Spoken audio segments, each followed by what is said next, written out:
राम राम जी। हरियाणा के मुख्यमंत्री बंसीलाल ने बंबई की उस खूबसूरत हीरोइन के साथ में क्या किया कि वो उनको गालियां देते हुए कमरे से बाहर निकली थी। दोस्तों, इस कहानी की शुरुआत, सच्ची घटना की शुरुआत करता हूं, आपको लिए चलता हूं हरियाणा के भिवानी जिले के गांव गोलागढ़ के अंदर। साल 1927 के अंदर भिवानी जिले के गोलागढ़ गांव के अंदर एक बच्चे का नाम बंसीलाल रखा जाता है।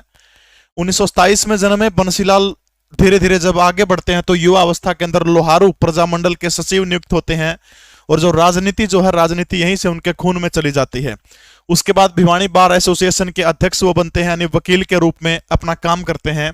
और धीरे धीरे वो साल जब आती है कि गुलजार लाल नंदा के सहयोग से साल 1968 के अंदर मात्र 41 साल की उम्र में हरियाणा प्रदेश के सबसे युवा मुख्यमंत्री के रूप में काम करते हैं। इस सच्ची घटना के दूसरे भाग में आपको प्रवेश करवाता हूं, आपको लिए चलता हूं वर्तमान पाकिस्तान के लाहौर प्रांत के अंदर। इसी लाहौर के अंदर साल 1929 के अंदर एक अभिनेता का जन्म होता है जिसका नाम सुनील दत्त रखा जाता है। आपको पता है 1947 के अंदर भारत और पाकिस्तान के जब टुकड़े होते हैं तो उसके बाद दत्त जो परिवार जो है वो हरियाणा प्रदेश के उत्तरी हरियाणा के यमुनानगर जो है, यमुनानगर जिले के मंडोली गांव के अंदर आकर बस जाता है। और आज भी जो दत्त परिवार जो है उसका पूरा का पूरा रिश्ता जो है मंडोली गांव से है। इसके बाद सुनील दत्त जो है मंडोली गांव से निकल करके लखनऊ चले जाते हैं। और लखनऊ के बाद में वो बंबई जाते हैं। बंबई के अंदर जो है बस कंडक्टर का काम करते हैं। धीरे धीरे करके फिल्मों के अंदर वो जाते हैं। आपको याद होगा 1957 के अंदर एक सुपर डुपर हिट फिल्म आई थी जिसका नाम था मदर इंडिया। इसी मदर इंडिया फिल्म के अंदर एक रोल किया था इनकी मां का, जिसका नाम जो था परिवर्तित नाम है नरगिस दत्त। आपने नाम सुना होगा, मेरे पीछे देख सकते हैं। अपने जमाने की एक खूबसूरत अदाकारा नरगिस दत्त के साथ में 1958 के अंदर वो शादी करते हैं। दत्त परिवार जो है इसका यमुनानगर से बेहद गहरा रिश्ता है। शायद वर्तमान समय में संजय दत्त के चाचा जो है वो इसी यमुनानगर के अंदर रहते हैं। अब उस घटना की तरफ लेके चलता हूं आपको कि बंसीलाल को क्यों गाली देते हुए कमरे से बाहर निकलती हैं नरगिस दत्त, यानी संजय दत्त की मां, सुनील दत्त की पत्नी। 1968 के अंदर बंसीलाल हरियाणा प्रदेश के सबसे युवा मुख्यमंत्री बनते हैं। और मुख्यमंत्री बने हुए मात्र 2 साल हुए थे। एक दिन चंडीगढ़ उनके निवास स्थान के ऊपर बंबई की एक खूबसूरत हीरोइन जो बहुत फेमस हो चुकी थी, चंडीगढ़ के अंदर उनके निवास स्थान, मुख्यमंत्री हरियाणा का जो निवास स्थान है वहां पर आती है। प्रधान सचिव जो थे मुख्यमंत्री के, उन्होंने एक संदेशा भेजा बंसीलाल को कि बंबई के एक बहुत खूबसूरत अदाकारा, अपने जमाने की और वर्तमान की खूबसूरत अभिनेत्री, और इनके पति जो है वो वर्तमान समय में कांग्रेस के सांसद हैं बंबई महाराष्ट्र से, वो आपसे मिलना चाहती है। तब चौधरी बंसीलाल ने कहा कि मेरे पास अभी 3 घंटे और लगेंगे मुझे, फाइलों पर वो सिग्नेचर कर रहे थे कि मैं अभी फाइलों के ऊपर साइन कर रहा हूं, 3 घंटे बाद मैं उनसे मिलना चाहूंगा।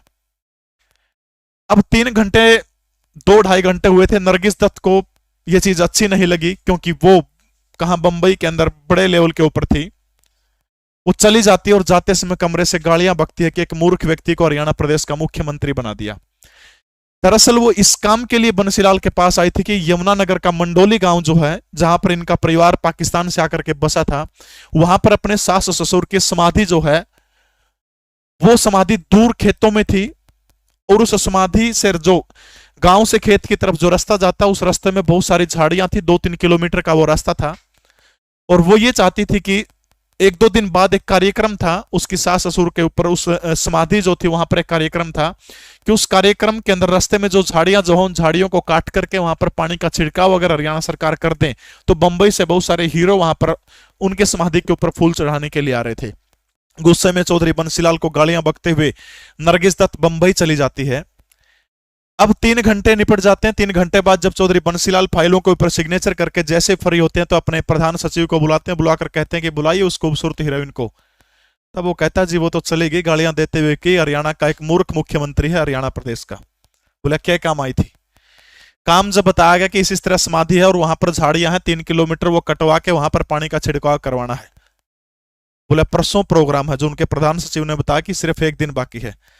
तब चौधरी बंसीलाल ने आदेश दिया उनको कि झाड़ियां नहीं कटवानी, झाड़ियां कटवा के तुरंत मिट्टी डलवा के रोड चाहिए मुझे रात रात में, वहां पर 3 किलोमीटर तक का पक्का रोड तारकोल डाल के एकदम फ्रेश चाहिए।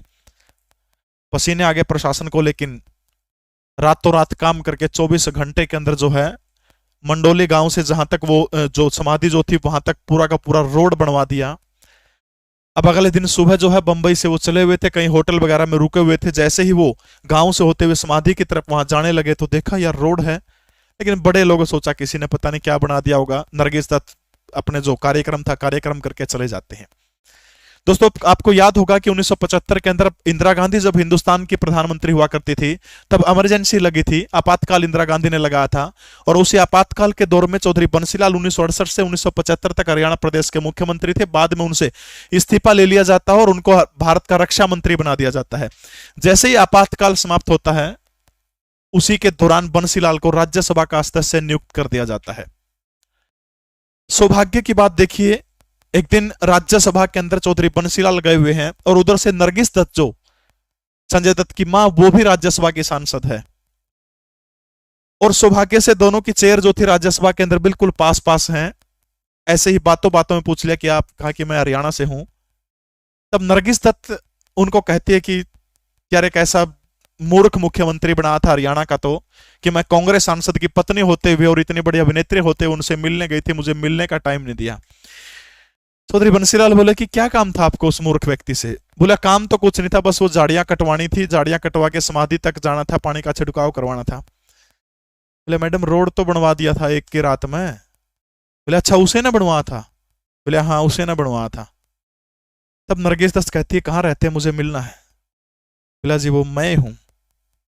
ऐसे थे हरियाणा प्रदेश के मुख्यमंत्री चौधरी बंसीलाल।